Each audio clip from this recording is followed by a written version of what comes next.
Listen up, Bates, I'm about to tell you about a disorder, do you feel me? So just sit back and relax, I'm about to inform you like you asked. Please don't fall asleep or fail me. It's not my fault that you got so many videos to watch, but we did like you asked. So now just sit there on your ass, it's time for me to start class. You better like my rap. That was basically improv that I wrote just like in like 3 minutes. Who else is gonna rap for you? Nobody. And that's why automatically I'm already getting bonus points on this video. Yeah, I know. You're sitting there and you're like, yeah. Anyways, have you ever thought about having obsessive compulsive disorder? I think everybody has at some point in their life. I mean, it's a term that everybody throws around. You start straightening your books too much, somebody looks at you and you're like, hey, you got OCD. But I mean, what does it mean to truly have obsessive compulsive disorder? Well, let me define it for you. OCD is an anxiety disorder that is characterized by recurrent obsessions or compulsions that are inordinately time-consuming or that cause significant distress or impairment for a person. Now, I bet you're wondering, what is an obsession or a compulsion? Well, an obsession is defined as persistent thoughts, ideas, impulses, or images that are experienced as intrusive or senseless. These are just like thoughts that pop into your head and you wish you would never think about them at all, but you can't get rid of them. And a compulsion is repetitive, purposeful, and intentional behaviors that are performed in response to the obsessions according to certain rules or in a stereotyped fashion.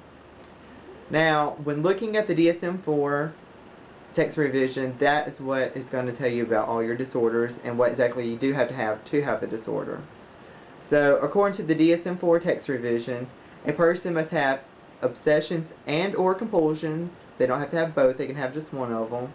They must recognize that these obsessions and compulsions are unreasonable, and they must also interfere with a person's life. That's how you are diagnosed with the disorder. If you have all those, then you can be diagnosed with it.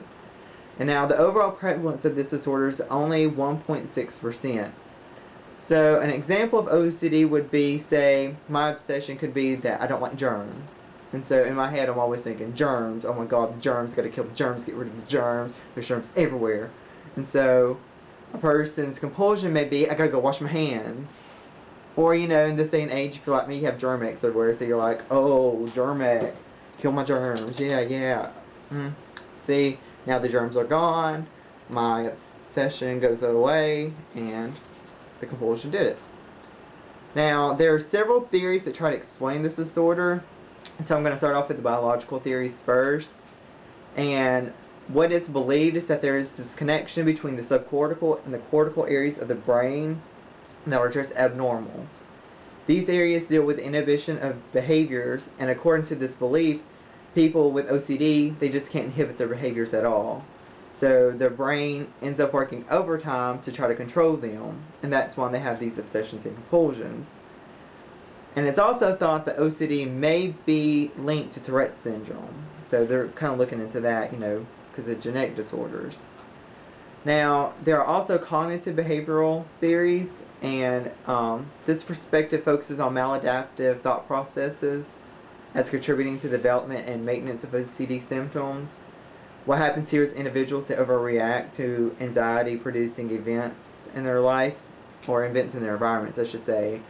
And so they perform rituals to try to get rid of these obsessions, but the more they do this, the greater their discomfort and eventually their inability to actually stop the obsession.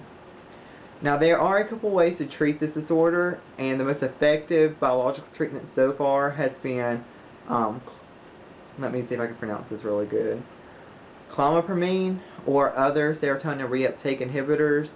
And so some other examples of this would be like Zoloft or Prozac, and those have been the most effective so far. Has been seen though that many clinicians, they like to recommend psychological interventions, and these psychological interventions may be done alone by themselves, or they may be done along with taking medications. Now, some of the psychological interventions can include thought stopping and exposure, and both of these techniques are just used to reduce obsessional thinking. You know, you get the thought and you just tell yourself to stop thinking about it, and that's stopping. There's also response prevention, which can be used also, and this is where clients are told just to stop their compulsive behaviors. And this may be done just all at once, like cold turkey, or may be done in gradual steps and may work up to just completely stopping altogether. And then you have some people that pharmacological and psychotherapeutic interventions will not work at all. And so their option is psychosurgery. Um, and this is the final option for them, but it's not one that's used a whole lot. Now, the two options are getting a cingulotomy or radiosurgery. And a cingulotomy is where there's a lesioning of the cingulate bundle in the brain. And this is where they just cut into the brain and they do the surgery. Or they can get radiosurgery, which doesn't involve a scalpel and actual surgery on the brain. Instead, what they actually do is they use a gamma knife, which has no blade at all, and it basically does the same thing. So hopefully I've discussed the disorder well enough for you and told you the theories, the symptoms, and the treatments that go behind it. And whatever. I'll see you next class period, Bates. Peace out.